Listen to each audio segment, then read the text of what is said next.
প্রাণপ্রিয় ছাত্রছাত্রীবৃন্দ, উপস্থিত সুধীমণ্ডলী, আসসালামু আলাইকুম। ওয়ালাইকুম আসসালাম। আপনারা সবাই অবগত আছেন যে বর্বর ইসরায়েল কর্তৃক আমাদের নিরীহ নিষ্পাপ শিশুদের, মা বোনদেরকে যেভাবে নির্মমভাবে হত্যা করা হচ্ছে, এই হত্যার প্রতিবাদে আমাদের এই মানববন্ধন।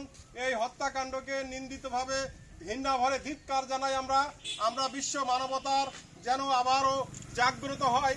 সারা বিশ্বের মানুষ যেন মানবতার এই ছোট ছোট বাচ্চা ফুলগুলি যেন অকতরে ঝরে না পড়ে, এই মানবতার দিনের যেন সবার জাগ্রত হয়, সেই আশাবাদ ব্যক্ত করছি। সাথে সাথে ধ্বংসাত্মক ইসরায়েল, নিপীড়িত ইসরায়েল ধ্বংস হয়ে যাক পৃথিবীর মানচিত্র থেকে, সেই আশাবাদ কামনা করছি। আল্লাহ পাক যেন নিরীহ ইসরায়েল ফিলিস্তিনিদের পাশে সহায় হন, নিরীহ মা বোনদেরকে রক্ষা করেন। বিশ্ব মুসলমান যেন আবার ঐক্যবদ্ধ হয়ে মানবতা বিরোধী শক্তির বিরুদ্ধে ঐক্যবদ্ধ হতে পারে। এই ধ্বংসযজ্ঞ থেকে যেন বিশ্ব বিবেক জাগ্রত হয়, যেন এই মুসলমান ছোট ছোট বাচ্চারা রক্ষা পায়। আল্লাহ পাক আমাদের সেই আশাবাদ পূর্ণ করুক। সকলকে ধন্যবাদ।